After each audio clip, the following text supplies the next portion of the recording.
Oke, halo semuanya. Apa kabar nih? Terima kasih udah pada datang di acara kita hari ini, di hari Minggu hari Minggu siang yang cerah banget. Di Jakarta cerah sih, tapi nggak tahu ya di tempat kalian gimana. Aku harap di tempat kalian juga pada cerah. Oke, karena waktu sudah menunjukkan pukul 1, kita bakal langsung mulai aja ya acaranya untuk hari ini. Oke, yang terhormat, Presiden dan juga jajaran dari techschool.id, yang terhormat Presiden dan juga jajaran dari Tech Center UIN Jakarta, dan yang terhormat pemateri handal Pak Rizky Dharma, dan juga para peserta semua yang insya Allah yang insya Allah dalam keadaan sehat walafiat. Assalamualaikum warahmatullahi wabarakatuh. Alhamdulillah, mari kita panjatkan puji syukur kehadirat Allah Subhanahu wa taala yang telah melimpahkan nikmat dan karunia-Nya kepada kita semua. Salawat serta salam mari kita curahkan kepada Nabi besar kita Muhammad SAW sehingga kita dapat berkumpul bersama-sama dalam acara kajian pajak 2 dengan tema serba-serbi pajak penghasilan orang pribadi. Nah, sebelum saya melanjutkan ke agenda-agenda selanjutnya, saya ingin memperkenalkan diri saya terlebih dahulu. Halo semuanya, nama saya Nur Rohmanisa Fitri, yang hari ini akan menjadi Master of Ceremony sekaligus moderator pada acara hari ini. Saya adalah Wakil Ketua Divisi Research and Development dari Tech Center UIN Syarif Hidayatullah Jakarta. Nah, di sini saya juga ingin mengucapkan terima kasih kepada Pak Rizky Dharma yang telah meluangkan waktunya untuk menjadi narasumber kita pada hari ini. Terima kasih Pak Rizky Dharma atas kehadirannya. Nah, Pak Rizky Dharma ini diundang oleh techschool.id yang merupakan sebuah konten edukasi yang menyajikan informasi seputar perpajakan, baik dari berita terbaru dan peraturan perpajakan yang dikemas dengan cara lebih menarik dan fun, namun tetap mengedepankan materi dan juga pembelajaran untuk membacanya. Nah, di sini sudah ada nih Instagram techschool.id. Kalau misalnya kalian belum follow Instagram techschool.id, follow sekarang juga karena di sana bakal banyak banget informasi-informasi menarik tentang perpajakan yang pastinya bisa menambah ilmu kita tentang perpajakan di Indonesia. Nah, langsung aja, sekarang saya akan membacakan agenda untuk acara kita hari ini. Untuk susunan kegiatannya sendiri, pertama ada pembukaan yang sedang kita lakukan sekarang, yang dilanjutkan dengan sambutan dari Ketua Tech Center UIN Jakarta, lalu dilanjutkan oleh perkenalan dan pembacaan CV narasumber, lalu nanti akan ada acara yang paling kita tunggu-tunggu, yaitu pembawaan materi dan juga sesi tanya-jawab, diakhiri dengan closing statement, dan nanti kita akan ada pembacaan doa, dokumentasi acara, dan juga penutupan. Nah, di acara kita hari ini, kita punya beberapa peraturan yang kita harap bisa diikuti oleh para peserta, yaitu pertama, peserta dihimbau untuk menyalakan kamera dan mematikan mikrofon selama acara berlangsung, kecuali jika moderator atau narasumber mempersilakan untuk membuka mikrofonnya. Yang kedua, nanti sesi tanya-jawab akan diselenggarakan setelah pemaparan materi oleh narasumber. Peserta yang ingin bertanya dapat menggunakan link Slido yang akan dibagikan oleh panitia via chat Zoom. Lalu nanti peserta dimohon untuk mengisi link feedback di akhir acara guna absensi dan pembuatan e-sertifikat yang akan dibagikan maksimal H+7 dari kegiatan webinar.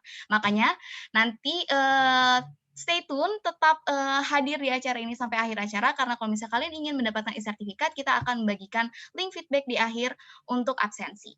Terus yang terakhir, hasil rekaman hari ini akan diupload di kanal YouTube Tech Center UIN Jakarta. Jadi kalau misalnya kalian pengen rewatch nih, kalian pengen belajar ulang tentang apa aja sih yang di-share oleh Pak Rizky Dharma hari ini, kalian bisa nanti tonton lagi di kanal YouTube kita, Tech Center UIN Jakarta. Nah, langsung aja masuk ke agenda selanjutnya. Setelah pembukaan, kita akan ada sambutan dari Ketua Tech Center UIN Jakarta, yaitu Kak Riayatu Asiha. Untuk Kak Riayatu Asiha, tempat dan waktu kita persilakan.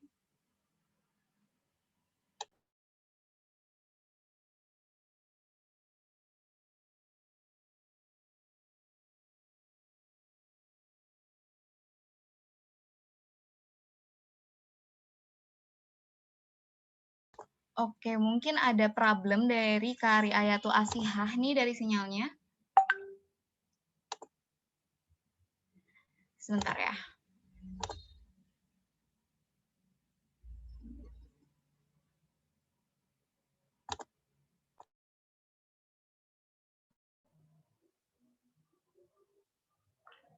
Halo, tes.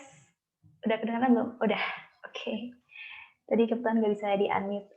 Oke, Assalamualaikum warahmatullahi wabarakatuh. Selamat siang teman-teman semuanya. Salam sejahtera bagi kita semua. Sebelumnya, perkenalkan saya Ria selaku Ketua Tech Center dari UIN Jakarta periode 2020-2021. Dan sebelumnya, saya ingin mengucapkan terima kasih kepada pihak Tech School yang telah membantu memfasilitasi salah satu program kerja kami, yaitu Tech Webinar yang diadakan setiap bulannya secara rutin dari pihak Divisi Research and Development. Dan alhamdulillah puji syukur atas kehadiran Allah Subhanahu wa taala yang telah melimpahkan rahmatnya sehingga kita bisa mengadakan webinar pada siang hari ini.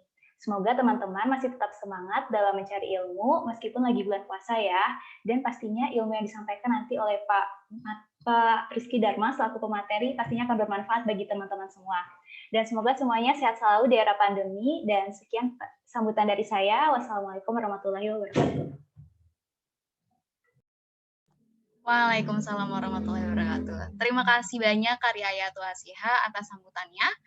Oke, sekarang kita mungkin bisa langsung masuk aja ke agenda selanjutnya. Agenda yang udah ditunggu-tunggu nih oleh para peserta kita hari ini. Oke, nah agenda selanjutnya adalah materi tentang serba-serbi pajak penghasilan orang pribadi (PPH) yang akan disampaikan oleh instruktur kita hari ini, yaitu Pak Rizky Dharma, SE MAK BKP. Apakah Pak Rizky Dharma sudah ada di sini, Pak? Ya, sudah ada, Mas Fitri. Assalamualaikum warahmatullahi wabarakatuh. Waalaikumsalam warahmatullahi wabarakatuh. Oke, Pak Rizky Dharma ini juga merupakan founder dan tax partner dari RDTF Consulting.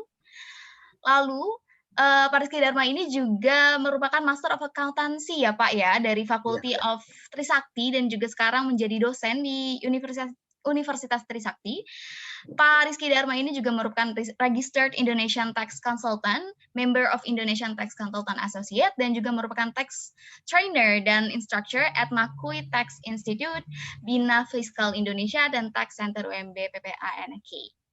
Wah, keren banget kan ya ini biografi dari pembicara kita hari ini. Di sini juga ada kontaknya, jadi mungkin kalau misalnya ada teman-teman sekalian atau peserta-peserta yang ingin berinteraksi dengan Pak Rizky Dharma setelah acara, mungkin bisa langsung nih di screenshot dan di follow atau di follow juga IG-nya, ya nggak Pak? Ya, siap. Oke, mungkin kita bisa langsung aja masuk ke materi hari ini. Untuk Pak Rizky Dharma dipersilahkan.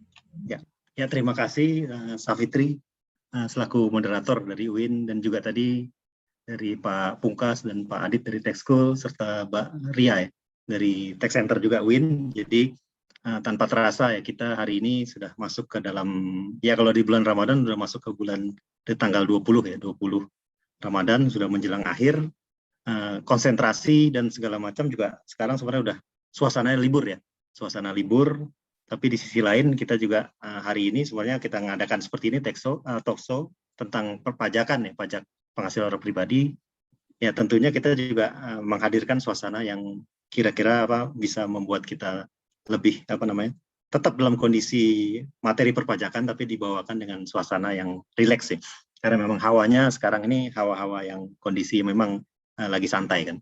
Jadi gitu mungkin Mbak Safitri ya, kita selaku pembicara di sini mencoba ya, supaya gimana caranya, karena kita tahu memang materi perpajakan kan mungkin zaman-zaman dulu dianggap tuh materi yang sifatnya terlalu serius ya, terlalu formal, terlalu berat, mungkin ada yang bilang terlalu berat ya, tapi sebenarnya kalau kita cermati lebih dalam kan memang di pajak itu mencakup aspek pekerjaan formal maupun yang informal ya. Jadi artinya di sini sektor-sektor yang informal seperti entertain, seperti di bidang kebudayaan, di bidang olahraga, itu juga semua sama juga. Maksudnya pasti ada irisan perpajakan yang ada. Jadi memang secara konteks ya perpajakan itu meliputi segala macam ya.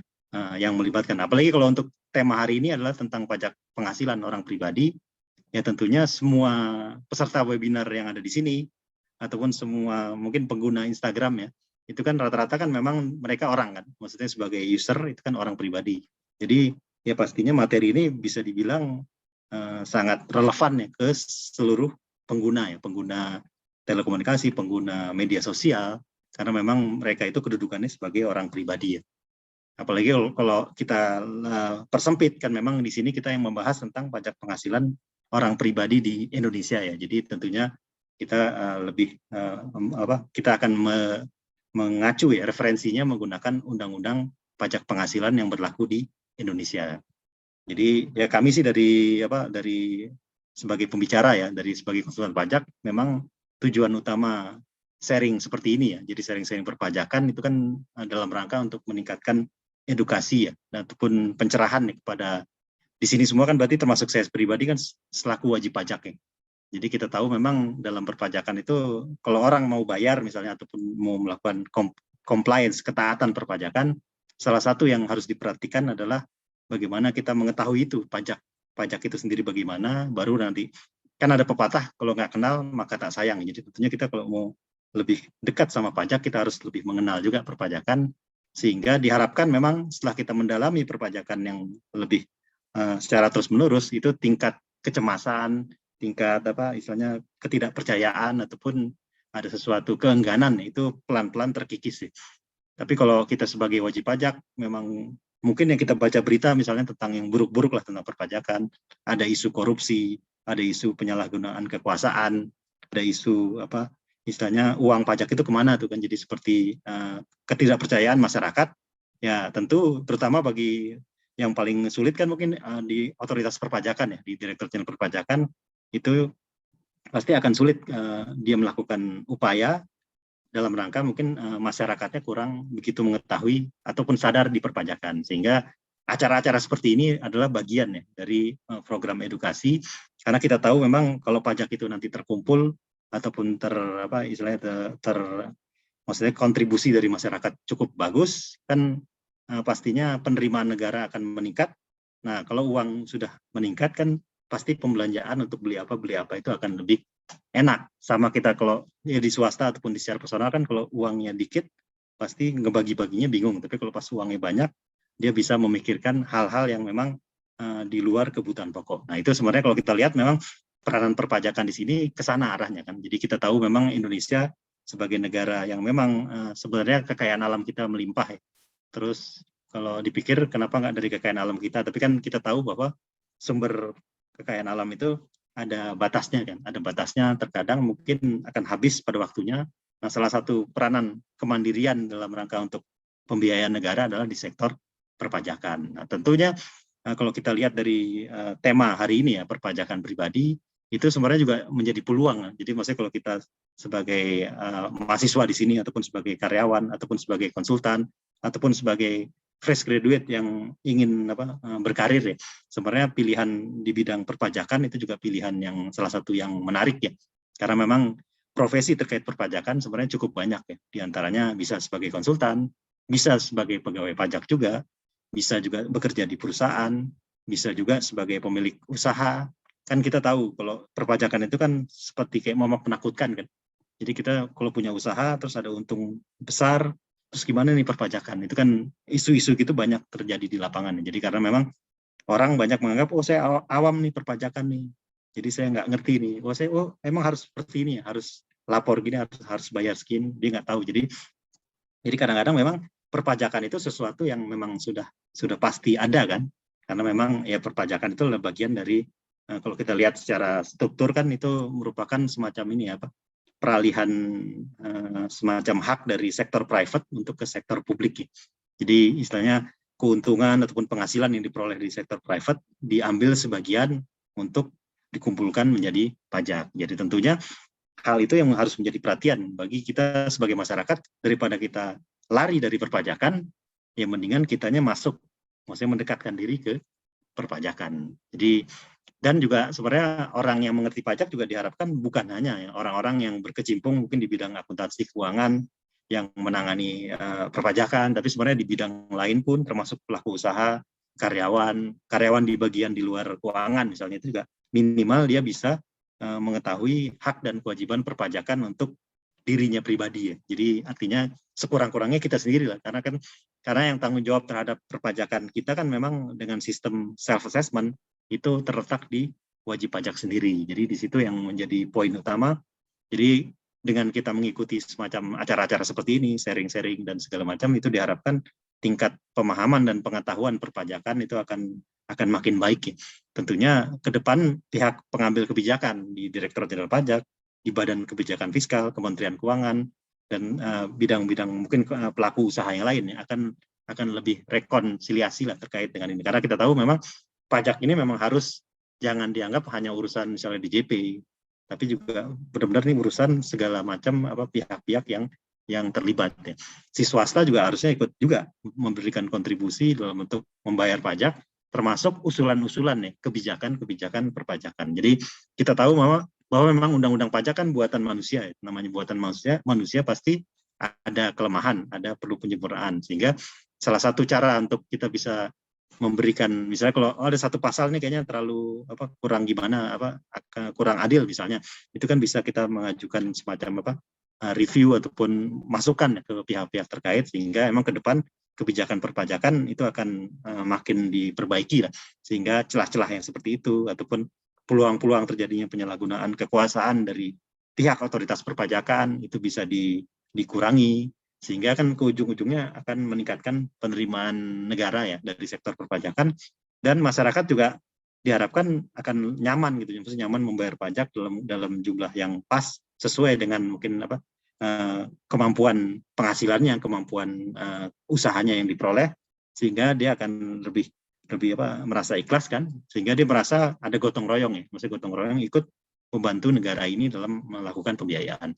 Nah itu sebenarnya konsepnya seperti itu. Jadi kalau kita lihat, jadi artinya pajak itu sebenarnya sama-sama. Jadi bukan kita emang kalau di lapangan kan khawatir kita kalau ada orang pajak khawatir nih, maksudnya terutama orang di otoritas perpajakan, karena sifatnya nanti ada data ditemukan ataupun apa.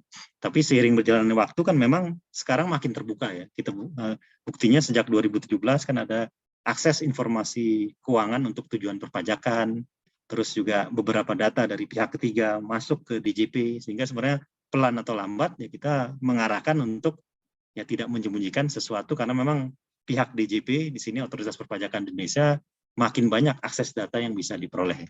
Jadi tentunya ke depan arahan bagi wajib pajak atau dari sektor swasta di sini ya mendingan kita lebih berpikir untuk melakukan compliance ya, ketaatan perpajakan.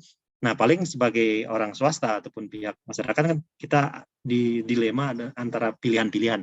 Misalnya antara bayar pajak sekian atau bayar pajak sekian. Nah, misalnya kan ada opsi-opsi. Nah, itu malah yang seharusnya kita pelajari. Jadi kita tetap bisa memilih alternatif yang beban pajak yang dikenakan terhadap kita sebagai wajib pajak itu yang paling rendah. Nah, itu kan sebenarnya hal-hal yang secara koridor hukum juga sah-sah aja, karena memang itu bagian dari perencanaan pajak, tax planning maupun tax management.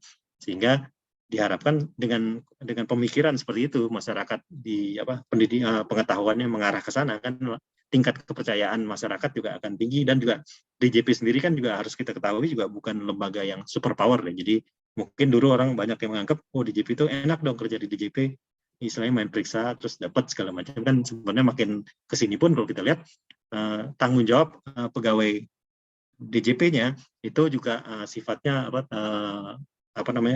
ada keterbatasan, maksudnya ada semacam dibatasi lah kewenangannya seperti itu. Itu mungkin di awal. Nah, kita masuk ke slide ya. Jadi kita masuk ke berita-berita PP orang pribadi ini untuk pembuka ya. Jadi pastinya kalau kita zaman sekarang materi-materi pajak itu sudah menjadi hal yang lumrah ya dibicarakan di dalam keseharian maupun di berita-berita. Mungkin kita langsung lanjut ya ke slide berikutnya. Ya, jadi ini secara definisi ya, sebagaimana tema webinar yang telah kita sampaikan ya sebelumnya, itu salah satunya pasti kita mencoba lagi mengenai definisi. Karena memang apapun kita belajar ilmunya, kadang-kadang kita harus tahu juga itu sebenarnya artinya apa. Nah, secara definisi sebenarnya definisi pajak penghasilan itu juga masuk di dalam Undang-Undang PPH Dia intinya adalah pajak yang dikenakan terhadap subjek pajak ya. Jadi kata kunci di PPh itu adalah subjek pajak atau siapa yang dikenakan pajak, terus atas apa. Nah, apanya itu adalah objek pajak atau penghasilan. Terus yang diterima maupun diperoleh dalam tahun pajak. Jadi sebenarnya pengertiannya cukup singkat, tapi artinya cukup padat nanti penerapan kita pada saat menentukan pajak terutang nanti. Nah, sebenarnya sebagai orang pribadi di sini kan penekanan hari ini lebih ke wajib pajak orang pribadi. Itu kapan dimulainya adalah pada saat dia dilahirkan. Jadi mungkin di sini ada yang hari ini lahir ataupun kemarin lahir ya. Itu dia merupakan subjek pajak. Jadi yang hadir di webinar di sini itu sebenarnya bisa dipastikan ya seharusnya merupakan subjek pajak ya.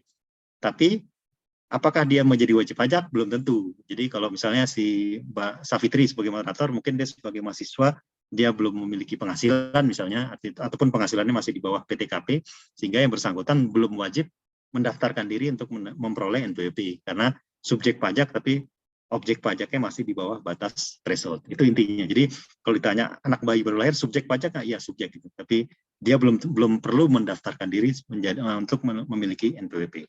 Seperti itu.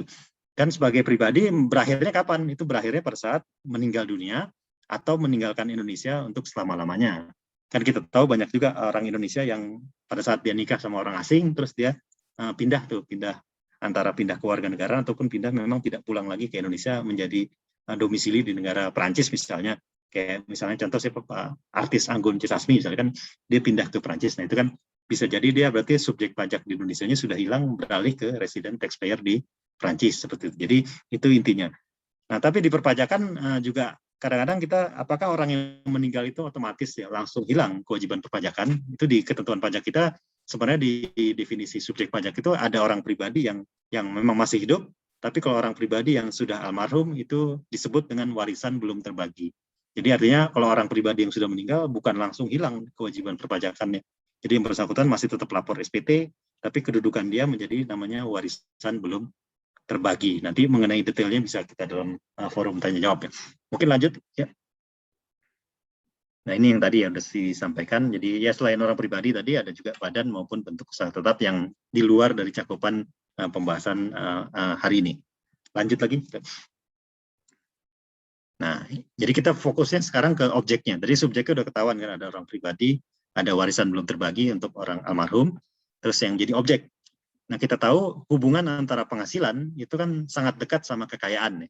Jadi penghasilan, biasanya orang punya penghasilan cukup tinggi misalnya, itu akan bisa menjadi kaya. Atau orang kaya akan menghasilkan pendapatan. Itu kan banyak pepatah orang kaya makin kaya ya. Karena memang dari kekayaan itu bisa menelurkan penghasilan. Tapi orang bisa kaya memang salah satunya dari penghasilan. Jadi orang berusaha ataupun bekerja terus ditabung, lama-lama kekayaannya nambah kan, karena dia bisa menghemat biaya hidupnya. Jadi sebenarnya kalau kita lihat di dalam struktur undang-undang PPh kita, itu sebenarnya sangat relevan dengan ya kalkulasi keuangan kita ya, maksudnya keuangan kita memang dalam kita memperoleh penghasilan, misalnya sebagai karyawan itu kan pasti akan kita gunakan untuk mengcover biaya hidup kita dulu. Jadi istilahnya kalau biaya hidup kita bisa kita tekan sehingga ada lebihan, maksudnya ada lebihan penghasilan kita misalnya 10 juta, biaya hidup 4 juta kan berarti ada sisa 6 juta. Nah 6 juta itu kan akan menjadi ditabung misalnya, kan itu akan menjadi akumulasi kekayaan. Jadi sebenarnya itu mengenai arus tadi sangat diperhatikan ya dalam rangka menguji ya kepatuhan pajak penghasilan. Jadi kita nanti kalau pada saat kita mengisi SPT pribadi, kita juga harus melakukan seperti itu. Jadi jangan hanya ngisi SPT pribadi, ada data, bukti potong, input, lapor. Tapi kita harus melakukan analisa ya.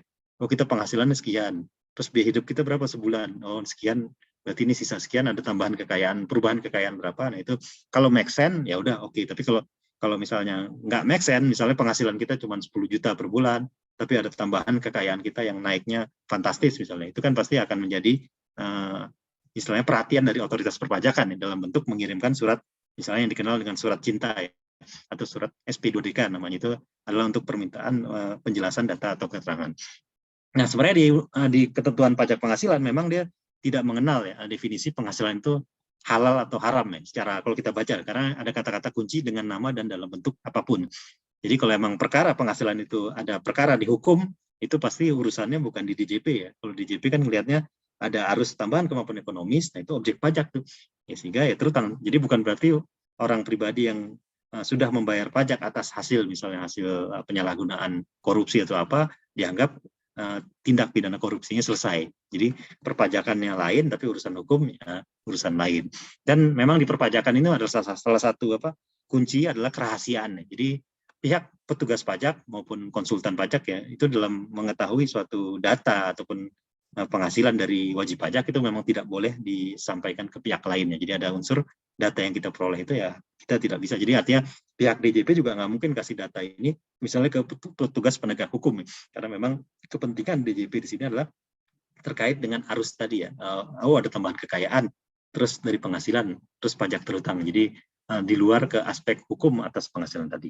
Itu secara kurang lebih garis besarnya seperti itu. Jadi artinya memang kalau kita lihat pengelompokan sebagai penghasilan di dalam Undang-Undang PPH itu kan nih pemakaiannya itu ada untuk konsumsi sama untuk menambah kekayaan wajib pajak. Jadi artinya dua kan. Kalau orang yang misalnya penghasilannya 20 juta sebulan, tapi biaya hidupnya lifestyle orang tajir ataupun yang high life lah, maksudnya biaya hidupnya tinggi juga.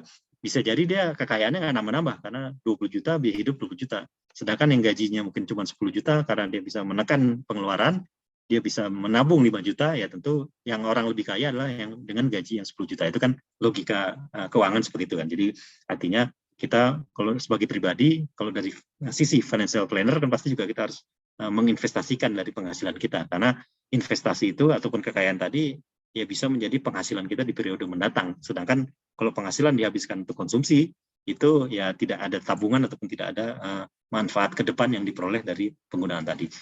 Jadi itu. Nah, secara umum sebenarnya di Undang-Undang PPH juga kebagi lagi ya, ada yang namanya PPH. Jadi penghasilan itu ada juga yang namanya nggak terutang, jadi bukan objek pajak. Itu diatur di pasal 4 ayat 3, ya salah satunya kayak warisan ataupun hibah dari orang tua, itu juga salah satu contoh yang penghasilan yang bukan objek. Lanjut mungkin. Ini kita sampai jam berapa, Mbak Safitri, jadwalnya?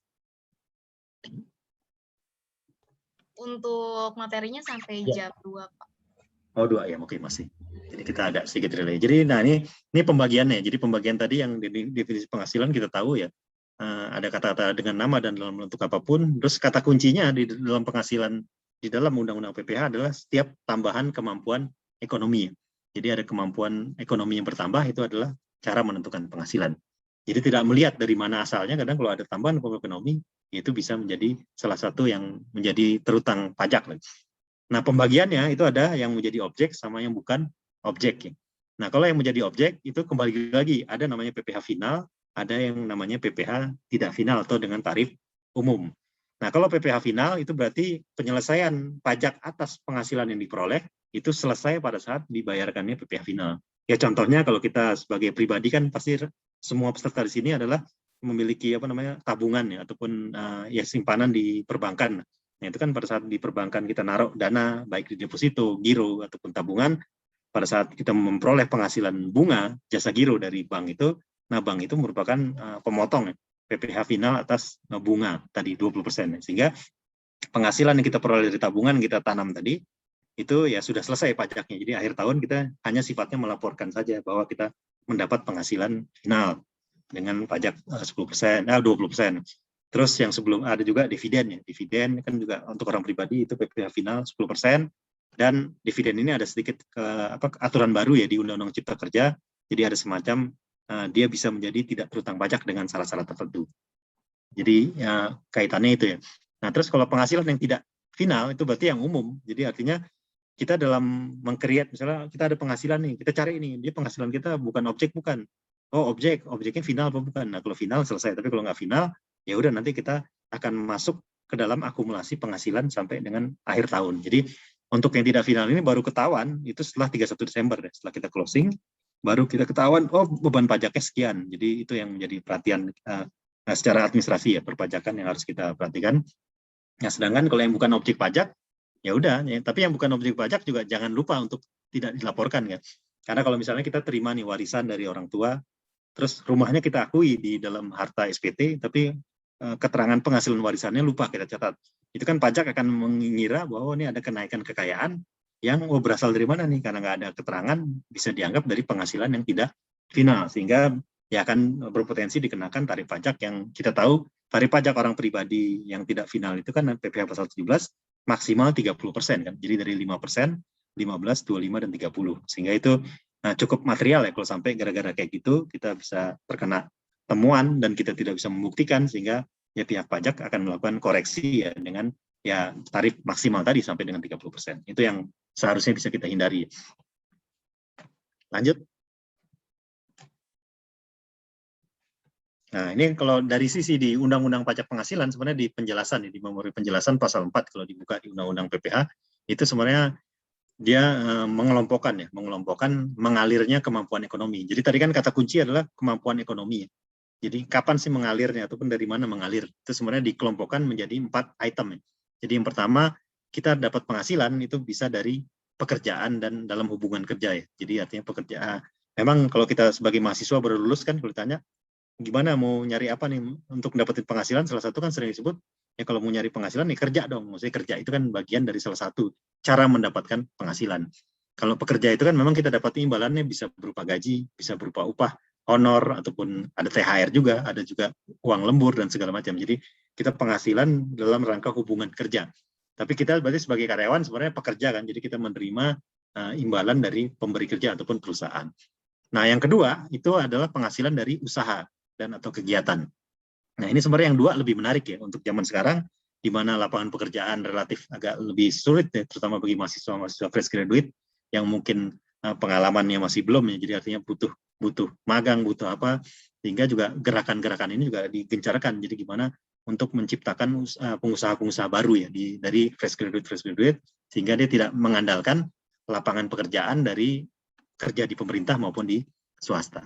Nah, kalau dari kegiatan usaha ini kan istilah penghasilan yang diperoleh bukan gaji, tapi merupakan bagian laba ya. Jadi laba usaha dari kegiatan usaha ini yang akan diperoleh oleh si orang pribadi. Jadi sebenarnya dari pengelompokan ini kita bisa melihat ya, kita sebagai pribadi kita mau ngapain nih untuk mendapatkan penghasilan. Karena kita tahu orang pribadi itu kan kalau dia nganggur, misalnya nggak punya penghasilan, pasti biaya hidupnya tetap ada kan. Nah, sehingga orang terkadang kalau ditanya dia ngapain kerja mati-matian ya untuk mengcover biaya hidupnya sekurang-kurangnya, dirinya sendiri ataupun tanggungannya. Itu kan yang harus. Jadi karena kalau nggak ada penghasilan, nggak ada pekerjaan, nggak ada usaha, nggak ada upaya, itu kan susah juga. Padahal namanya biaya hidup nggak bisa ditawar kan. Untuk makan, untuk hari-hari itu pasti harus ada yang di cover. Jadi itu salah satu cara mendapatkannya adalah dengan meng-create satu penghasilan dari beberapa jenis kelompok penghasilan sini. Nah, yang paling enak sebenarnya dari modal ya, nomor 3. Itu yang dari modal, nomor 1 dan 2 itu masuk kategori active income ya. Jadi untuk mendapatkannya kita harus mengeluarkan keringat ya. Pemikiran, namanya orang usaha kan nggak mungkin dia cuma duduk manis, pasti harus aktif ya. Mengawasi karyawannya, mengawasi rencana kerjanya, ataupun mengawasi pelanggan juga. Pokoknya segala macam. Kalau pengusaha kan ibaratnya semua sektor dia harus benar-benar diperhatikan. Nah, kalau dari pekerjaan dia pasti harus berangkat ke kantor, terus harus menyelesaikan tugas dari bosnya, baru dia mendapatkan imbalan. Nah, sedangkan dari modal itu passive income. Jadi namanya passive income, dia duduk manis, itu penghasilan datang sendiri. Mungkin ada yang menyebut uang mengejar kita kan kalau di modal. Jadi kita duduknya tiba-tiba masuk. Ya seperti kayak kita punya simpanan, deposito, kan mengalir sendiri tanpa perlu kita bekerja di bank, misalnya di bank BCA, kan bank BCA memberikan tiap bulan, kalau kita simpanan deposito 1 miliar, ya dapat misalnya 5 juta, itu kan menjadi penghasilan pasif. Terus yang kedua, kalau kita punya saham di perusahaan, nah perusahaan yang kita miliki itu ternyata membukukan laba, kita menerima dividen. Terus bisa juga kita memiliki properti ya, rumah, kos-kosan ataupun kontrakan itu kan kita sewakan sehingga tiap bulan menghasilkan penerimaan. Dan juga royalti ya, dalam rangka kita memiliki hak cipta ataupun brand tertentu, itu otomatis pada saat yang menggunakan merek kita mendapatkan penjualan atau penghasilan, itu ada hitung-hitungan kita menerima royalti. Jadi yang nomor 3 itu cukup menarik ya untuk kita investasikan juga sebagai orang pribadi, apalagi yang generasi sekarang, selain dia bekerja, ada usaha, dia juga seharusnya menginvestasikan ya salah satu passive income, karena memang untuk nomor 3 ini bisa dibilang untuk penghasilan untuk turun-temurun nih. Jadi kalau kita sudah nggak ada, itu kan penghasilannya akan mengalir ke ahli waris kita sendiri. Jadi kalau kita punya misalnya rumah kontrakan 20 pintu, misalnya kos-kosan, itu kan pada saat yang punya meninggal dunia, ya tetap aja penghasilan itu akan mengalir kan. Jadi akan menjadi warisan penghasilan untuk anak cucu kita. Nah, yang keempat itu lain-lain di luar yang 3 itu ya terkadang kita menang hadiah undian, ataupun ada pembebasan hutang, ataupun selisih kurs, itu kan bagian dari penghasilan yang memang tidak masuk di pekerjaan, bukan dari usaha, bukan dari modal, nah itu masuk ke lain-lain. Ya, lanjut lagi. Nah, secara perhitungan memang namanya pajak penghasilan, terutama orang pribadi. Orang pribadi misalnya kita tahu ada orang pribadi luar negeri, ada orang pribadi dalam negeri. Nah, kalau luar negeri itu kan SPLN, ya, disebut subjek luar negeri. Itu ya penghitungannya biasanya menggunakan dasar langsung dari penghasilan bruto. Tapi kalau untuk wajib pajak dalam negeri di sini, tapi di sini juga jangan sampai salah pemikiran bahwa setiap WNI itu pasti SPDN maupun orang ekspatriat selalu SPLN. Jadi yang dipajak ini, pajak penghasilan nggak ngelihat dari kewarganegaraannya saja. Jadi misalnya orang India datang ke Jakarta untuk bekerja selama 3 tahun. Nah, di saat dia sudah niat bekerja melebihi 183 hari, sebenarnya orang India tadi sudah menjadi subjek pajak dalam negeri, meskipun dia pemegang paspor India. Nah, kebalikannya, TKW Indonesia yang bekerja di Hong Kong, itu kan dia meskipun WNI, tapi dia residennya akan pindah ke Hong Kong, sehingga di saat itu dia sudah bukan menjadi SPDN di Indonesia, tapi menjadi resident taxpayer di negara Hong Kong. Itu supaya nggak ada mispersepsi ya mengenai apakah orang asing yang dimaksud sebagai SPDN ataupun sebaliknya. Nah, di dalam orang pribadi, salah satu karakteristiknya dibanding PPh Badan, nah itu adalah kalau orang pribadi itu terutama yang menjalankan usaha lah, misalnya jalan usaha kan biasanya badan juga orang pribadi ya. Nah, kalau orang pribadi, kalau di badan wajib pembukuan. Jadi berapapun omsetnya, termasuk masih nihil pun ya wajib menyusun neraca laba rugi. Tapi kalau orang pribadi itu masih diperkenankan menggunakan pencatatan. Jadi artinya dia cukup mencatat berapa penjualan yang diperoleh setiap hari, nanti direkap setiap bulan dan setiap tahun, sehingga itu akan menjadi dasar perhitungan pajaknya.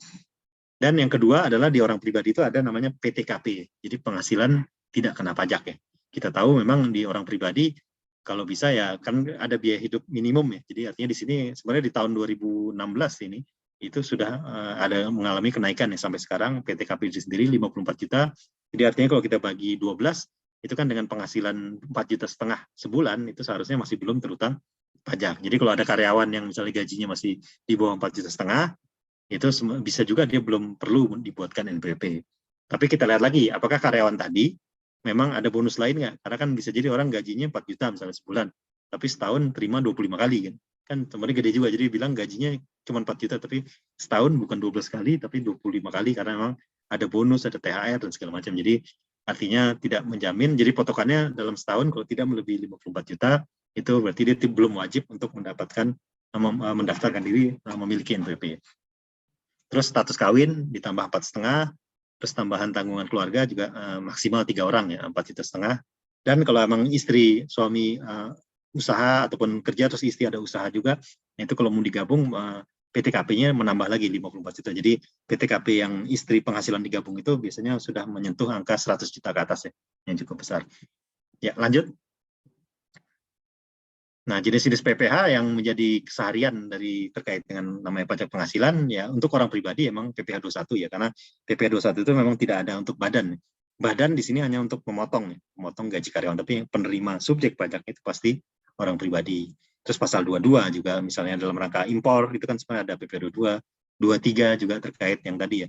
Semacam apa ada royalti mungkin yang terkait yang bisa dikenakan terhadap orang pribadi. Terus pasal 4 ayat 2 ya itu kan di orang pribadi ada PPh final UMKM, kita tahu tarif 0,5% itu kan sebenarnya cukup terkenal juga ya, pajak-pajak yang untuk aku usaha UMKM, ataupun PPh final yang tadi yang dari dividen, dari obligasi, dari bunga perbankan, dari jual beli tanah, penjualan tanah 2,5%, itu adalah bagian. Nah, kalau PPh pasal 24 itu adalah pajak penghasilan yang wajib pajak yang dibayarkan di luar negeri. Jadi kan tidak menutup kemungkinan kan SPDN di sini orang pribadi kita memiliki misalnya rumah di Amerika misalnya, terus disewakan. Nah itu pada saat disewakan di Amerika itu dipotong pajak oleh otoritas pajak Amerika karena rumah tadi berada di lokasi di Amerika yang ranah dari pemotongan pajak di sana kan. Nah tapi pas penghasilan sewa rumah tadi dilaporkan oleh orang pribadi Indonesia, karena kan prinsipnya adalah worldwide income ya. Jadi seluruh penghasilan baik yang peroleh dari Indonesia maupun dari luar Indonesia itu digunggung, diakumulasi, sehingga kalau yang udah terlanjur dipotong pajak ke sana ya boleh masih bisa diakui, tapi dengan mengikuti ketentuan di PPh pasal 24. Ada semacam batas maksimum ataupun kredit pajak yang diatur lebih lanjut di dalam pasal 24 dan turunan. Nah, terus pasal 25 juga, pasal 25 dan 29 itu hampir mirip ya. Jadi secara kode juga sama, kode 411125, tapi bedanya yang 25 itu kode untuk masa, tapi kalau yang 29 adalah untuk tahunan, jadi kodenya 200. Jadi sebenarnya 25 itu merupakan tabungan pembayaran pajak sendiri oleh wajib pajak ya. Ya artinya dengan misalnya tahun lalu PPh terutang 1,2. Nah, sekarang ya untuk tahun depan diasumsikan sama, sehingga di bulan setelah lapor SPT dia harus ngangsur 100.000 sebulan, sehingga pada saat akhir tahun pajak berikutnya itu kurang bayarnya bisa lebih rendah. Jadi konsepnya dengan ngangsuran. Karena kita tahu juga kan negara kan namanya butuh penerimaan nggak nunggu setahun sekali. Jadi penerimaan negara untuk bayar gaji kan setiap bulan. Jadi diharapkan PPh itu tidak bayar sekaligus ujuk-ujuk setahun, tapi memang secara bertahap setiap bulan akan ada masuk keluar masuk gitu, sehingga bisa digunakan untuk pemanfaatan belanja negara. Lanjut. Nah, ini mungkin kita langsung masuk ke contoh kasus ya, terkait dengan dokter, kita sekilas saja lanjut. Jadi kalau kita tahu, sebagai dokter, salah satu profesi ya di orang pribadi, yang kita ambil untuk sampling, untuk penjelasan hari ini ya, namanya dokter itu kan bisa dia sebagai pegawai tetap, jadi ada dokter secara karir mungkin di rumah sakit, kedudukannya sebagai direktur rumah sakit, jadi sebenarnya dokter itu sebagai sebagai karyawan kan bisa dianggap, jadi ada gaji dan tunjangan yang dia ngikuti ketentuan yang berlaku di PPh pasal 21. Terus ada juga honor, komisi atau fee sebagai tenaga ahli ya, karena dokter kan biasanya punya juga dalam rangka kegiatan apa dia mendapatkan honor ya, sebagai keahliannya di bidang kesehatan. Terus ada juga dokter yang menjalankan buka praktek mandiri ya, buka praktek mandiri itu ya, kalau dokternya masih peredaran brutonya di bawah 4,8, sebenarnya dokter tadi juga bisa menggunakan norma penghitungan penghasilan itu ya, sebagai dokter. Ataupun kalau dia memilih pembukuan, ya berarti nanti ada pendapatan dari pelayanan medis, terus dikurangin biaya, termasuk biaya gaji perawat dan segala macam yang bantu, itu nanti dari laba tadi, laba fiskal, baru kita hitung pajaknya. Terus dokter juga sering diadakan diundang sebagai acara-acara tamu ya, pembicara ataupun rapat-rapat ya, itu berarti ya, nanti dari uang saku, uang presentasi atau uang rapat itu sebagai peserta kegiatan biasanya menjadi objek PPh pasal 21 bagi penyelenggaranya. Terus juga bisa juga dokter ya dapat semacam ini ya, reward ataupun bonus ataupun imbalan ya, dalam rangka ya terkait dengan resep obat ataupun apa yang kaitannya memang bidang usahanya di dalam terkait dengan produk ya, produk farmasi seperti itu. Jadi kita lihat nanti dari sini akan lari kemana. Mungkin lanjut. Ya, jadi di sini kalau kita lihat dari gambar ya, dokter kan ada juga sebenarnya dokter boleh nggak sih buka profesi usaha di luar lain ya? Sebenarnya sah-sah aja. Artinya kan kalau bagi perpajakan memang kan banyak juga di luar yang nanya, Pak, emang penghasilan lebih dari itu boleh? Ya sebenarnya namanya pintu rezeki kan memang kalau bisa dari 15 jendela kan. Jadi memang tidak hanya kalau kita dokter, ya dokter aja. Mungkin dokter dibuka apotek juga, termasuk dibuka usaha-usaha real bisnis yang di luar profesinya, ya sah-sah aja sepanjang memang kegiatan usaha itu legal dan tidak mengganggu pekerjaan utamanya sebagai dokter, itu kan sebenarnya hal yang bagus juga. Dan bagi perpajakan ya akan senang dia kalau ada orang pribadi yang multi bisnis kan. Jadi artinya tentunya pastinya diharapkan akan meningkatkan penghasilan kan, dan ujung-ujungnya akan meningkatkan penerimaan perpajakan. Ya, lanjut. Nah, jadi kalau kita lihat secara pembukuan, memang kita tahu ya, kalau dalam pembukuan itu kan istilahnya debit kredit, terus ada neraca, ada laba rugi kan. Dan dalam laba rugi, yaitu yang dilihat adalah penghasilan bruto dikurangin dengan, kalau secara fiskal itu ada namanya biaya 3M ya, untuk mendapatkan, menagih, dan memelihara penghasilan. Sehingga sebenarnya antara laba rugi komersial, standar akuntansi keuangan misalnya yang berlaku, itu tidak selalu sama dengan ketentuan fiskal. Jadi ada beberapa biaya-biaya mungkin yang tidak diperkenankan bisa mengurangi penghasilan kena pajak. Contoh misalnya biaya sumbangan, biaya rekreasi karyawan, itu kan mungkin dari sisi akuntansi komersial oke untuk mengurangi laba, tapi dari secara fiskal itu tidak diperkenankan. Nah, kalau yang menggunakan norma berarti tinggal kita melakukan rekapitulasi penghasilan bruto dari imbalan dokter setiap bulan, nanti setiap tahun dihitung, nanti dikali dengan norma penghitungan dokter yang diatur di Per 17 tahun 2015. Aturan lebih detail mengenai dokter berapa persen, notaris sekian persen, terus berbagai macam jenis usaha baik yang dilakukan orang pribadi yang ada di Per 17. Lanjut. Nah, kalau kita lihat di sini, dokter yang menjalankan usaha ya, jadi usaha sebagai usaha seperti perdagangan ya, misalnya dulu memang kita tahu ada namanya PP 46 ya tahun 2013, tapi itu berlaku sampai 30 Juni ya, jadi artinya sebelum 1 Juli itu memang kita dari omset dikenakan 1% ya, tapi ini untuk penghasilan yang dari usaha ya, jadi artinya yang memang penghasilan itu memang bukan dari pekerjaan bebas, jadi Ya contohnya mungkin usaha-usaha apotik itu masih bisa menerapkan yang UMKM sebagai pedagang toko obat lah. Nah terus yang sejak 1 Juli itu berlaku adalah tarif 0,5% ya. Jadi 0,5% per bulan ada penurunan diskon 50% dan berlaku memang untuk orang pribadi itu maksimal 7 tahun ya. Jadi 7 tahun sejak 2018 berarti ya sampai dengan 2025 ya nanti masih bisa diterapkan kalau memang sepanjang memang peredaran brutonya itu tidak melebihi 4,8 miliar setahun. Nah, yang berikutnya ini adalah tarif pasal 17. Ini sebenarnya yang paling fair dan yang paling seharusnya ke depan seperti ini kan. Karena memang kalau namanya PPh final itu kan ada unsur kurang fairnya itu. Jadi kalau pas usaha kita rugi, kita tetap bayar pajak kan. Tapi kalau usahanya untung besar, tetap bayar pajak sekian. Tapi kalau yang pasal 17 ini kan pada saat keuntungannya besar, kita bayar pajak besar. Pas lagi rugi pun kita nggak bayar, malah rugi tadi bisa dikompensasi untuk 5 tahun ke depan. Jadi itu kaitan-kaitan yang mengenai serba-serbi ya terkait dengan pajak penghasilan orang pribadi yang di dokter mengenai tarifnya. Lanjut. Nah, kalau dari pekerjaan ini berarti mengikuti ya ketentuan yang atur di PPh pasal 21 ya. Kita tahu PPh 21 itu kan ada namanya penghasilan bruto kita cari yang misalnya dari gaji, terus dari premi asuransi, terus dari honor lain yang terutama yang diberikan dalam bentuk uang menjadi penghasilan bruto, terus dikurangi pengurangnya. Ada namanya biaya jabatan, tarifnya 5%, maksimal 500.000 sebulan. Ya, ini waktu 3 ya, oke. Terus dikurangi dengan iuran THT sehingga memang di sini kita lihat di dalam PPh pasal 21 yang sehubungan dengan pekerjaan nih kita tentunya ngikuti ya ketentuan. Kalau mau lebih detail ada di peraturan Per 16 ya tahun 2016 skema-skema perhitungan dari contoh-contoh PPh pasal 21. Itu kaitannya sama yang seandainya dokter memiliki jabatan struktural ya, di rumah sakit dan mendapatkan imbalan berupa ya seperti layaknya pegawai tetap ya, gajian, terus juga ada THR, dan juga ada imbalan-imbalan yang nanti akhir tahun dokter tadi akan menerima bukti potong 1721 A1 kalau dia bekerja di rumah sakit yang swasta, tapi kalau yang di rumah sakit pemerintah mungkin bendaharawan itu biasanya 1721 A2. Lanjut. Ya. Nah, dokter juga mungkin juga menerima namanya kan penghasilan bisa aja, bisa dapat bunga, bisa dapat royalti, bisa dapat sewa atau keuntungan dari pengalihan harta ya capital gain, terus sewa selain tanah bangunan, hadiah. Nah itu tentunya ngikuti ya kaidah-kaidah yang mengatur. Jadi artinya memang undang-undang PPh ini kan berlaku umum kan, jadi artinya buat siapa aja lari. Tapi nanti pada saat dokter mungkin ya kita lihat yang kebiasaan dokter dapat apa. Itu bisa menjadi salah satu referensi untuk bahan kita latihan mengisi misalnya SPT PPh pribadi untuk profesi dokter seperti yang kita jelaskan saat ini. Jadi itu mungkin lanjut lagi terus. Nah, pasal 24 juga sama ya tadi, artinya di dalam pasal 24 kita tahu tadi seperti jelasin bahwa memang mungkin juga kita dapat penghasilan dari luar negeri. Nah, salah satu yang kita perhatikan adalah berapa sih PPh yang kita bayar luar negeri. Yang pertama, terus yang kedua, berapa batas maksimum kredit pajak luar negeri.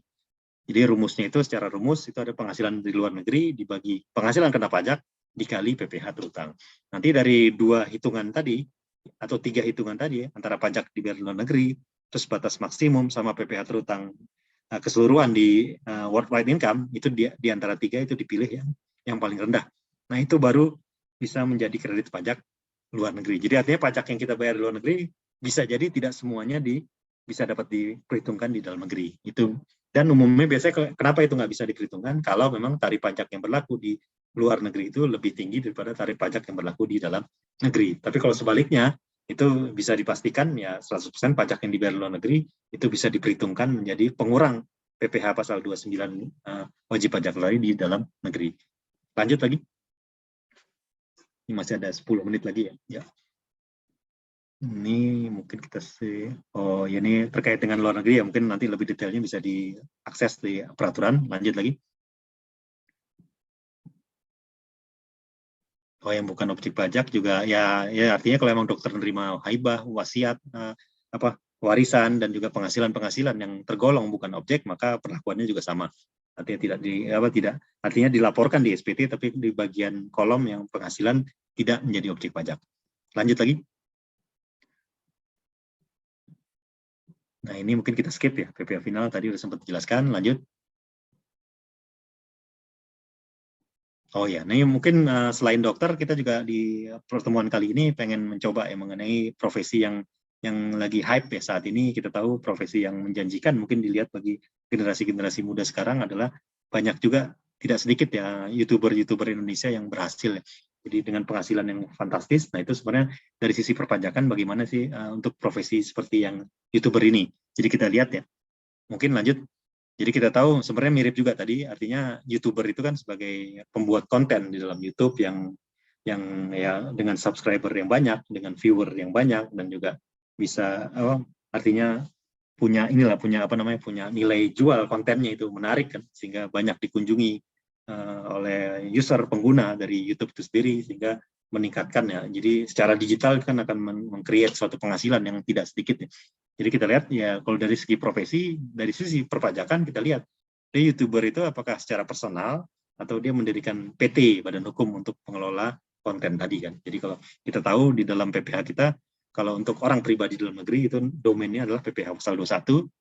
Tapi kalau memang yang menerima adalah atas nama badan hukum ataupun wajib pajak badan, maka dia akan menjadi domain dari objek PPh pasal 23. Jadi kan kita tahu kalau misalnya kita membayar imbalan jasa kepada misalnya kepada tukang nih, perorangan ataupun kepada konsultan ya, tapi dia menggunakan secara personal, nah kan kita potong misalnya PPh-nya yang pasal 21 tarif 2,5% ya efektif. Jadi 5% dikali 50% dikali honor yang kita bayarkan kepada konsultan tadi. Tapi kalau konsultan tadi ternyata menggunakan bendera nama badan hukum, baik PT ataupun persekutuan perdata, sehingga dia kedudukannya menjadi subjek pajak badan. Jadi yang tadinya pasal 21 berubah menjadi pasal 23, tarifnya juga berubah kan, yang tadinya 2,5% itu menjadi 2%. Jadi itu juga terkait dengan YouTube ya, ke sana arahnya kita.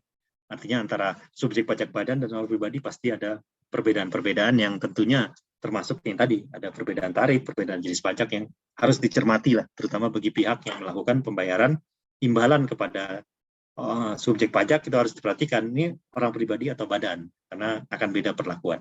Lanjut.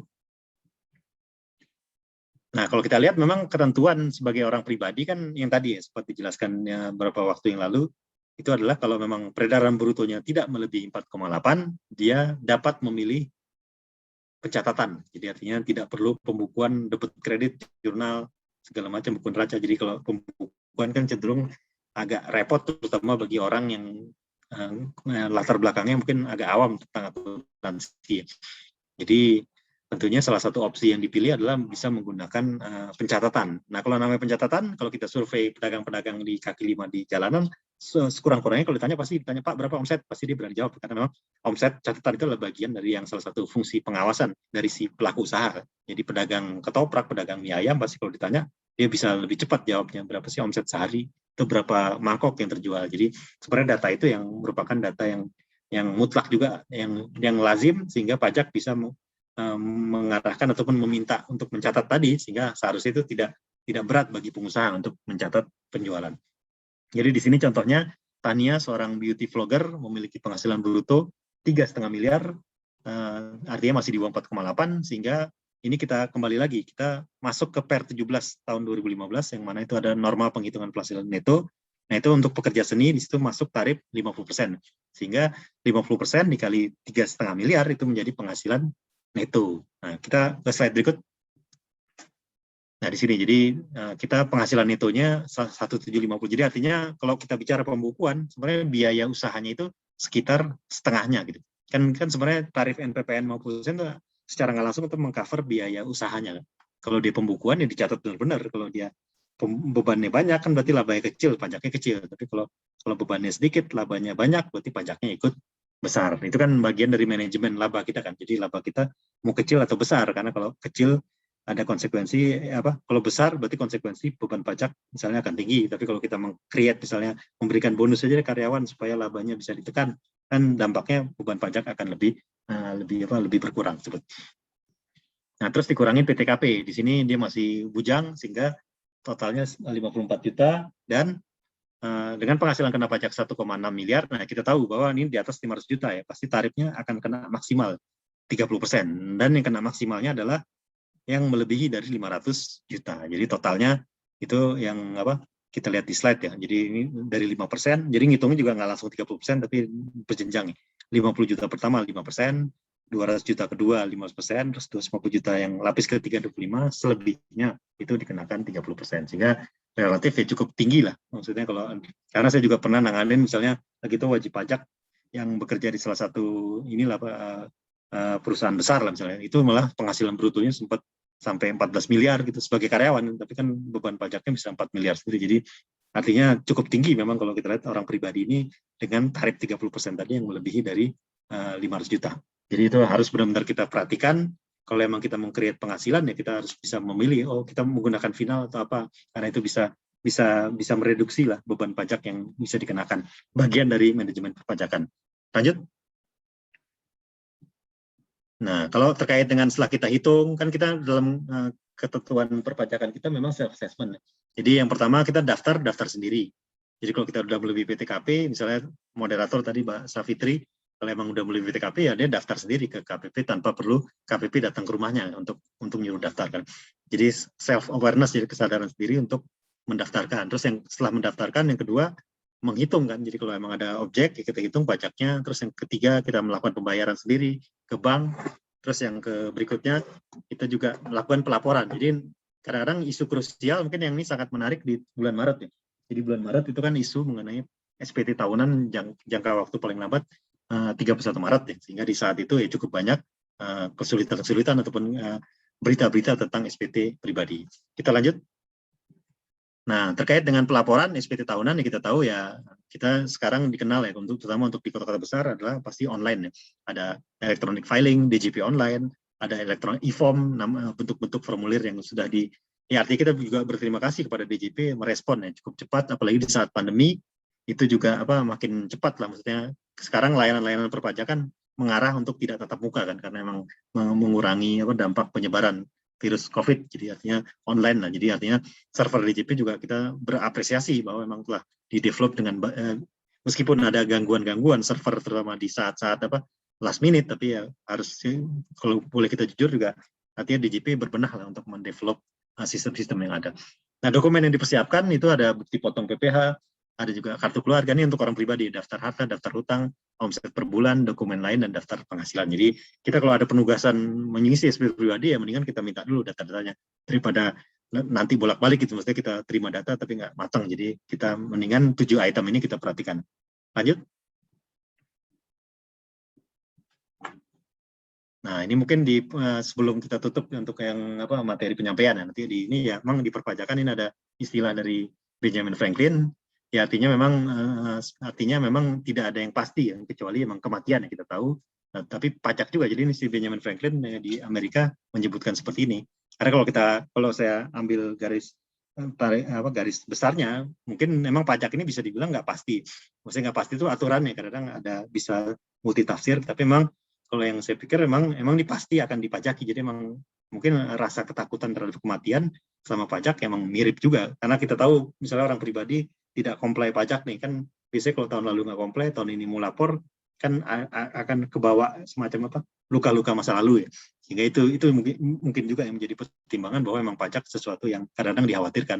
Makanya di tahun 2016 kan lagi itu ada namanya amnesti pajak, itu kan adalah untuk menutup ya luka-luka lama dengan mengikuti amnesti, ditebus sehingga mulai berbenah ke depan. Karena memang di perpajakan kadang-kadang kalau kan saling terbawa antara tahun ini, tahun lalu, tahun sebelumnya. Sehingga kalau tahun lalu kita ada yang kurang, ini akan ke bawah sekarang, nah itu yang harus benar-benar kita perhatikan. Sehingga untuk ke depan lebih bagus kita tertib perpajakan, kita mengetahui aturan perpajakan, dan juga mulai berbuat yang terbaik, maksudnya melaporkan yang selengkap mungkin, serinci mungkin ke perpajakan, termasuk merencanakan berapa sih pajak yang harus kita ada. Sehingga dampaknya kita untuk memulai usaha aja nggak usah takut lagi dengan otoritas perpajakan ataupun dengan hantu perpajakan, karena memang kita sudah merasa sudah melaporkan semua penghasilan maupun kekayaan. Oke, itu aja kali. Terima kasih Mbak Moderator Savitri, pas jam 2. Baik, terima kasih banyak Pak atas materinya. Mungkin kita bisa langsung masuk aja ke sesi tanya jawab kali ya Pak. Ini di sini boleh. Ada banyak banget yang bertanya, ada 23 soal. Ya, ini berarti sampai maghrib kan nanti? Ya bisa. Bisa, sekalian ngabuburit ya Pak ya? Iya, makanya nih. Karena urusan pajak pribadi, baik orang hidup maupun orang yang udah almarhum juga ada irisan gitu. Iya, Pak. Jadi, nah, mungkin bisa kita mulai dari ya, pertanyaan ini kali ya, Pak. Bagaimana sih, Pak, cara menghitung PPh untuk tunjangan hari raya? Apakah perhitungannya sama dengan perhitungan untuk PPh Oh, ya. atau berbeda, Ya. Pak? Jadi ini untuk pertanyaan ini sebenarnya referensi yang bisa dibuka nanti di Per 16 tahun 2016 itu cukup detail.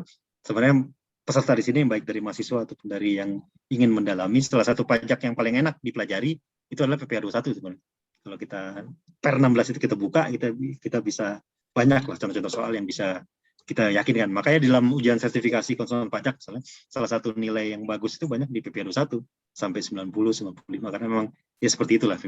Nah, terkait dengan pertanyaan ini, itu THR itu kan kita tahu adalah penghasilan tidak teratur. Mungkin ada juga perusahaan yang THR-nya setiap bulan, itu lain cerita. Tapi umumnya kan THR diberikan setahun sekali. Jadi artinya diperlakukan sebagai penghasilan tidak teratur. Jadi cara ngitungnya sebenarnya beda sama gaji bulanan. Kalau gaji bulanan kan biasanya kalau kita misalnya gaji Januari, kita misalnya dikali 12 dulu, nanti ketemu PPh terutang baru dibagi 12 lagi. Nah, tapi kalau PPh yang gaji THR tadi yang tidak teratur, kita cara ngitungnya secara garis besar itu kebagi dua. Jadi pertama kita ngitung PPh tanpa THR, terus yang kedua PPh dengan THR. Nah, kenaikan dari yang opsi 1, hitungan 1 dan 2 itu merupakan PPh atas THR. Itu sih. Kalau lebih detailnya ada di Per 16. Harus pakai hitung-hitungan. Oke, makasih banyak, Pak. Semoga terjawab ya pertanyaannya untuk pertanyaan ini. Nanti di Per 16 silakan, Per 16 kalau mau lebih detail. Nah, tadi saya melihat pertanyaan yang agak menarik nih, Pak. Nih, bagaimana perhitungan PPh 21 untuk karyawan yang pernah resign tapi join lagi nih, Pak, di perusahaan dalam tahun yang sama? Oh, berarti ini mantan karyawan balik lagi dia mungkin. Ya gitu ceritanya. Ya karena dia mantan kan. Kan udah resign kan, udah mantan tapi balikan. Ya ini kan balikan. Iya. Ya kan berarti gitu kalau kita ambil celahnya kan. Jadi udah resign terus ini. Jadi sebenarnya di PPh 21 di Per 16 juga itu kan kalau emang udah semacam semacam resign tadi, artinya udah secara formal lagi munduran diri, itu kan diperlakukan ya udah dia selesai urusannya. Termasuk kalau emang mantan karyawan itu kan mungkin juga dapat bonus ya. Jadi mantan kan banyak terjadi misalnya udah resign tapi bonusnya itu belum dihitung, pas dia udah keluar dia baru dapat. Nah, itu perlakuannya kan ngitungnya pakai tarif pasal 17 tanpa pengurangan kan. Nah, untuk seperti ini sebenarnya yang pada saat dia join lagi di perusahaan yang sama, ya mau nggak mau ya dia ini juga, maksudnya ibaratnya sebenarnya kalau kita lihat ya dua bukti potong. Maksudnya bukti potong yang waktu pertama dia diberikan, terus yang kedua ya pas baru lagi dihitung lagi. Untuk ini kayak gini lebih cermatnya kayak gitu. Kalau menurut saya yang nomor 1 ya. Jadi dia akan terima bukti potong 2, baik yang apalagi kalau selisih waktunya misalnya dia keluarnya di bulan Februari terus masuk lagi di bulan September misalnya. Nah, itu kan berarti bukti potong yang waktu resign ada, terus bukti potong yang barunya juga ada gitu. Karena kan pada saat resign biasanya ada juga imbalan lain ya, imbalan apakah dia uang penghargaan ataupun uang ya apalah kalau emang dia ada hitung-hitungan lain kan. Jadi biar itu diselesaikan dulu. Nanti kalau yang dia masuk di bulan September itu statusnya kayak karyawan baru. Meskipun orangnya sama gitu. Oke, terima kasih Pak. Semoga terjawab ya untuk pertanyaannya. Itu mungkin kalau kita lihat nomor 1, dia habis keluar tapi belum move on, balik lagi kan. Dia masih balik lagi kan. Bisa jadi Pak. Nggak betah kali di kantor yang barunya, pengen balik lagi, boleh nggak? Ya. Nyesel kali Pak, udah keluar Pak. Iya, makanya diminta direkrut lagi.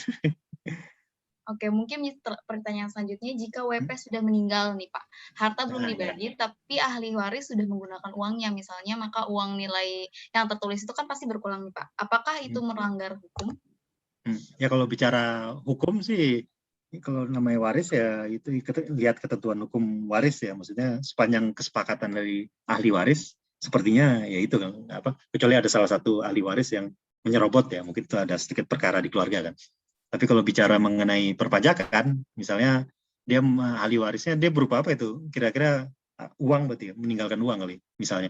Uangnya kepakai. Nah, sebenarnya kalau di perpajakan memang pada saat si yang bersangkutan meninggal dunia, maksudnya meninggal dunia, itu kan memang status subjek pajak orang pribadinya gugur, hilang, tapi beralih ke warisan belum terbagi.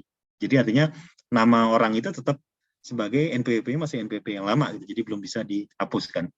Jadi artinya kalau emang misalnya uang yang ditulis di SPT berkurang, oh ya itu sebenarnya ya boleh juga sih, karena kan ibaratnya warisan yang belum terbagi itu kan kedudukannya akan dijalankan oleh waris ya. Nah, tapi uangnya tadi mungkin dipakai untuk operasional, untuk ongkos hari-hari, ya boleh-boleh aja sih, nggak apa-apa itu. Kalau masalah melanggar hukum, ya terkait dengan ahli warisnya itu, ridho apa enggak kalau ada uang ini dipakai salah satu. Tapi kalau kesepakatan bersama, ya boleh-boleh aja. Kan waris itu seperti kayak keluarga juga kan, maksudnya karena suka ada ribut di waris kan, mungkin karena satu pihak yang nggak setuju sama yang lain. Tapi kalau semuanya duduk bareng, ya udah nggak ada sengketa hukum, maksudnya nggak ribut-ribut urusan harta peninggalan almarhum orang tuanya gitu.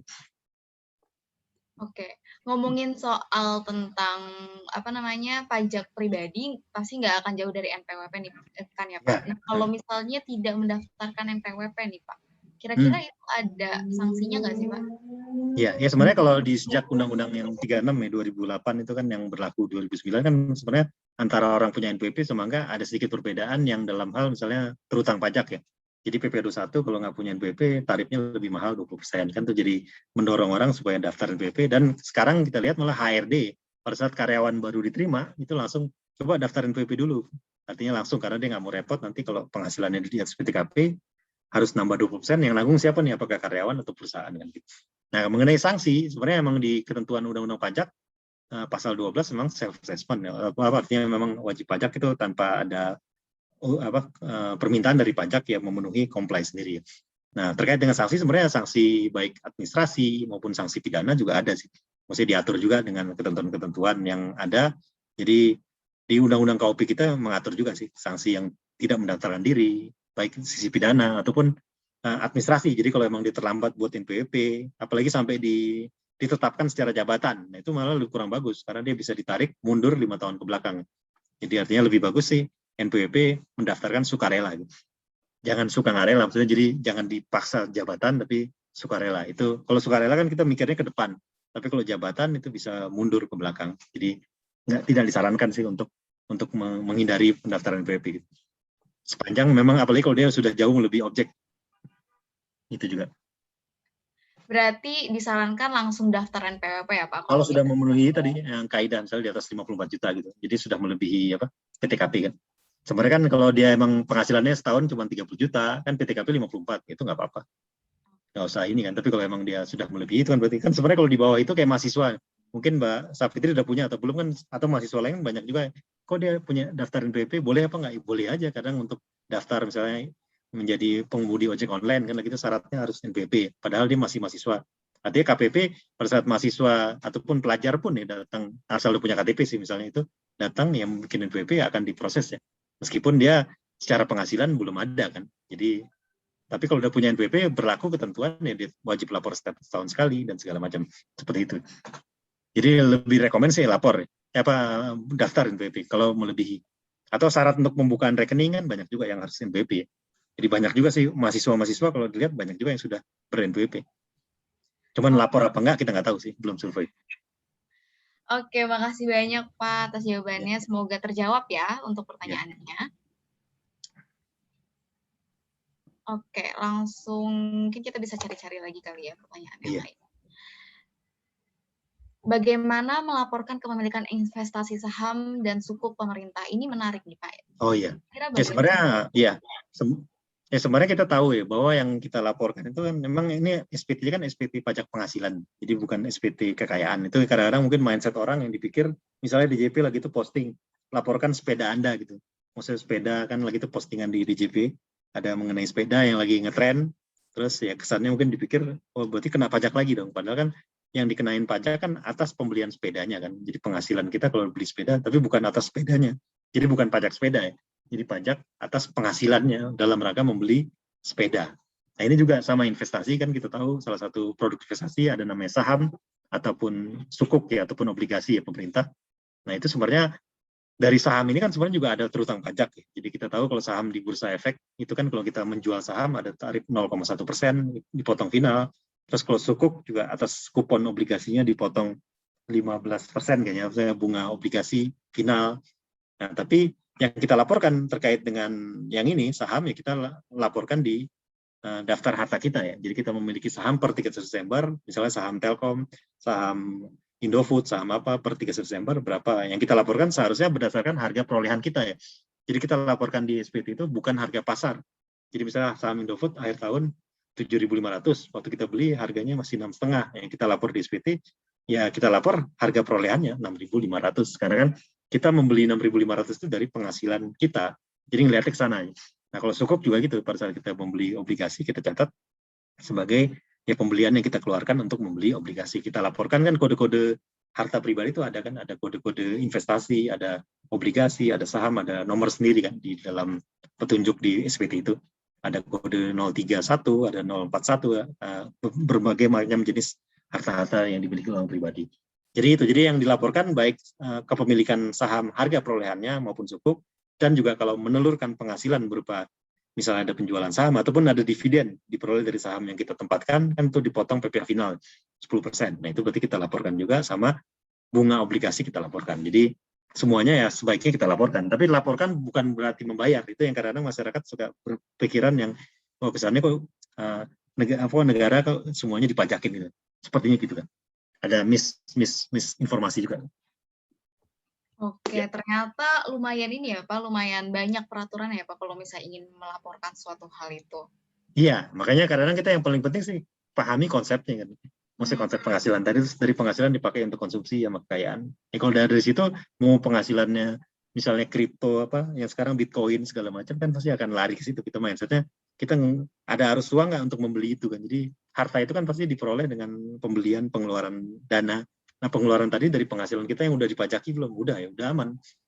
Kan misalnya lagi itu salah satu misalnya pernah juga ada semacam apa ngobrol-ngobrol dengan salah satu inilah petinggi di Bank Indonesia misalnya lagi itu ngobrol, dia udah pensiun, dia pikir kan lagi itu saat lagi zaman amnesti misalkan minta pencerahan, nah kan dia pikir selama dia di Bank Indonesia dia seluruh penghasilan dari BI sudah dipotong pajak ya udah clear, jadi dia mindsetnya gitu karena dia nggak punya penghasilan lain, ya udah kan berarti dia meyakini bahwa seluruh penghasilan sumbernya pasti dari satu sumber, setelah dipotong PPh 21 ya harusnya dia nggak ada masalah. Itu kan juga seperti itulah mindsetnya. Jadi tapi bukan berarti memang kalau kita dapat penghasilan itu selesai kan, kita harus laporkan juga di akhir tahun. Apalagi kayak artis-artis ya, dia bukti potongnya kan banyak tuh.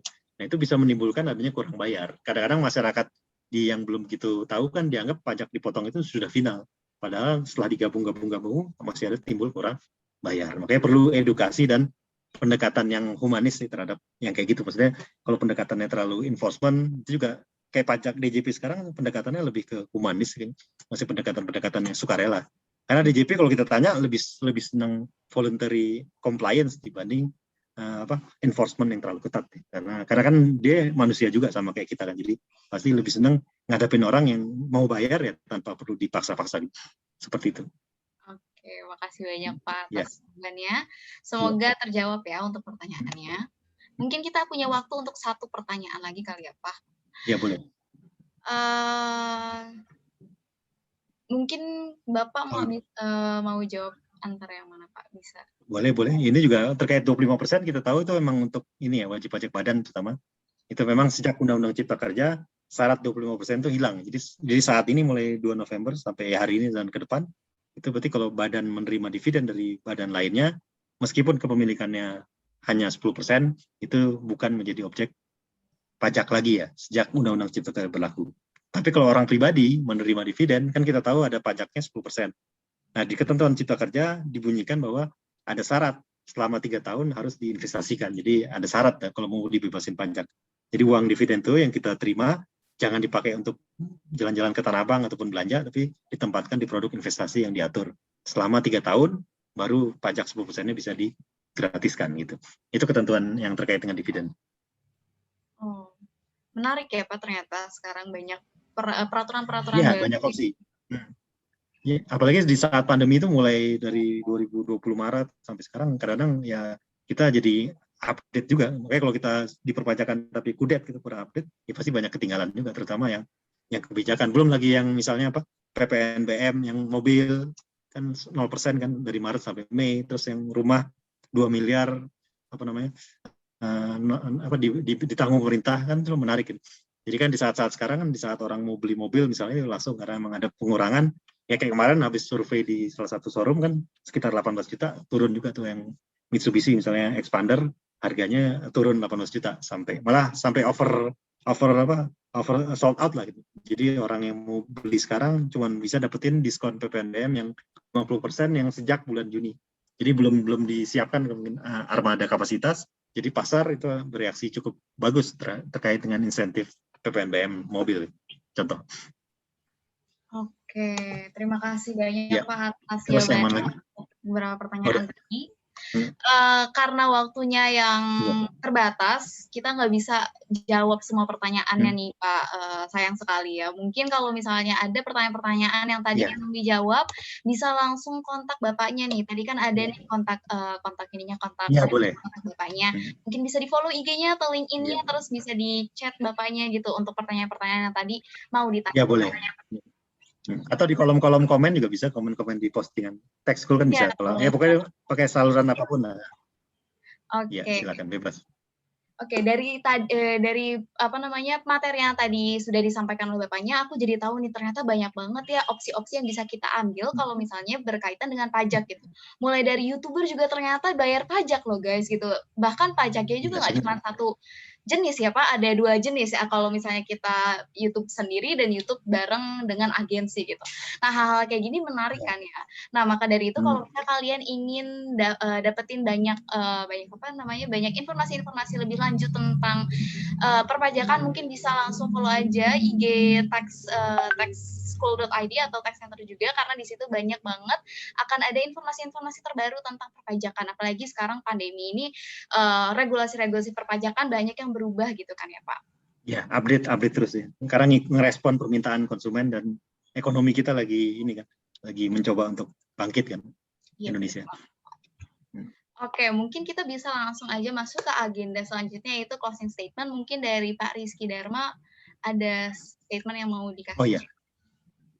Ya, artinya ya sebenarnya perpajakan ini bisa dibilang kan banyak yang menyebutkan sebagai ancaman ya, karena ya kita ketakutan menghadapi pajak, kita merasa belum membayar pajak tepat waktu atau belum, istilahnya akan menjadi pikiran kan, banyak juga orang berpikiran gara-gara pajak jadi nggak bisa tidur, nggak bisa hidup nyenyak ya. Jadi ya solusinya adalah mendingan kita lebih mendekatkan diri dengan perpajakan, ya kita mereview kembali laporan-laporan pajak kita ataupun terutama yang pribadi ya dan keluarga kita, ya kita lihat, dan artinya ya lebih bagus kita tekuni ya, terutama apalagi kalau di sini mahasiswa-mahasiswa yang jurusan di bidang, apalagi di bidang akuntansi keuangan, ya bahwa tantangan ke depan di perpajakan dan juga peluang karirnya ataupun peluang orang yang mengetahui perpajakan itu banyak ya.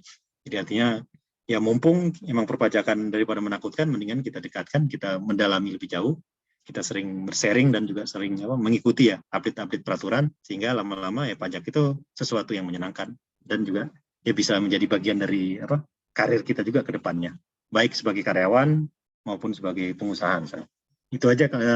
Terima kasih Mbak Savitri terkait statementnya. Oke, terima kasih banyak Pak atas closing statement-nya. Oke, ini adalah kita sudah masuk ke penghujung akhir acara kita hari ini. Materinya sudah selesai juga sesi Q&A dan closing statement. Mungkin kita bisa langsung, terima kasih banyak kepada Pak Rizky Dharma atas waktunya dan ilmunya, sangat bermanfaat dan banyak banget informasi-informasi baru yang aku dan peserta-peserta lain pasti bisa dapetin. Oke, mungkin kita bisa langsung masuk aja ke agenda selanjutnya, yaitu ada pembacaan doa untuk Saudara Muhammad Reza. Waktu dan tempat dipersilakan. Tes kedengaran ya suaranya? Terdengar. Ya, alhamdulillah telah sama-sama kita lalui rangkaian kajian pajak pada siang hari ini. Mari kita tundukkan sejenak hati kita untuk bermunajat atau berdoa. Semoga segala materi dan ilmu yang disampaikan dapat bermanfaat bagi kita semua. A'udzubillahiminasyaitonirrajim. Bismillahirrahmanirrahim. Hamdan syakirin hamdan na'imin hamdan yuwafi ni'amahu yukafi mazidah. Ya Rabbana lakal hamdu kama yanbaghi li jalali wajhikal karim wa li azimi sultanik. Allahumma salli ala sayyidina Muhammad salatan tughfiru biha dzunub wa tusli bil qulub wa tamtaliku bil usub wa talinu bi subhana li wa sahbihi wa man yamsul. Rabbana la tuzigh qulubana ba'da idh hadaytana wa hab lana min ladunka rahmah innaka antal wahhab. Rabbana la tuzigh qulubana ba'da idh hadaytana wa hab lana min ladunka rahmah innaka antal wahhab. اللهم ارزقنا فهم النبيين وحفظ المرسلين وعلم الملائكة المقربين برحمتك يا أرحم الراحمين. اللهم أرنا الحق حقا وارزقنا اتباعه وأرنا الباطل باطلا وارزقنا اجتنابه برحمتك يا أرحم الراحمين. ربنا افتح بيننا وبين قومنا بالحق وأنت الفاتح وما تقبل واسع سبب ما قرأنا من القرآن العظيم وما هلنا وما سبنا وما استغفرنا وما صلينا إلى محمد صلى الله عليه وسلم هدية منا واصلة ورحمة منا نازلة وبركة شاهدنا إلى حبيبنا محمد صلى الله عليه وسلم ربنا آتنا من لدنك رحمة وهب لنا من أمرنا رشدا ربنا تقبل منا إنك أنت السميع العليم وتب علينا إنك أنت التواب الرحيم ربنا آتنا في الدنيا حسنة وفي الآخرة حسنة وقنا عذاب النار ودخلنا جنة مع الأبرار يا عزيز يا غفار يا رب العالمين بفضلك سبحان ربك رب العزة عما يصفون وسلام على المرسلين والحمد لله رب العالمين. Alhamdulillahirrahmanirrahim. Oke, itu adalah acara terakhir dari agenda terakhir dari kita sebelum sebelum agenda selanjutnya yaitu adalah dokumentasi.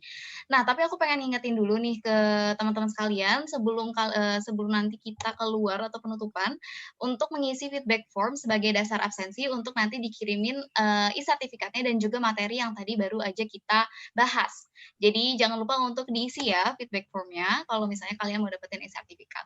Mungkin bisa langsung masuk ke agenda selanjutnya yaitu dokumentasi. Ayo yang mungkin bisa di-open kameranya di-open biar bisa kelihatan nih muka-muka cantiknya, muka-muka gantengnya. Semoga masih pada semangat ya buat puasanya. Semoga Maghribnya masih lama tuh. Maghribnya masih lama. Masih lama, Pak. Lumayan. Iya. Masih 3,5 jam lagi. Iya. Untuk peserta dihimbau untuk menyalakan kameranya ya, karena kita akan mulai sesi dokumentasi. Ya, bisa open kameranya. Ya, 1, 2, 3. Slide selanjutnya.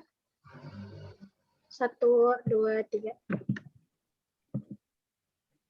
1, 2, 3.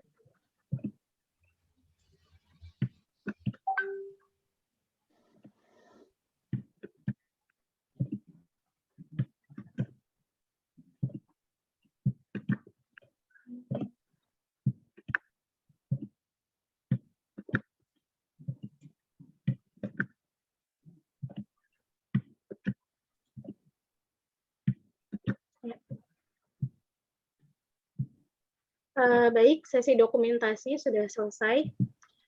Oke, terima kasih banyak saudari sponsor untuk dokumentasinya. Sekali lagi terima kasih banyak untuk semua peserta yang sudah hadir pada siang hari ini, siang-siang lagi puasa, ngedengerin soal perpajakan kan ya Pak. Terima kasih juga Ya, untuk makasih Farid semua. Dharma Iya, atas sama-sama. ilmunya yang sangat-sangat bermanfaat.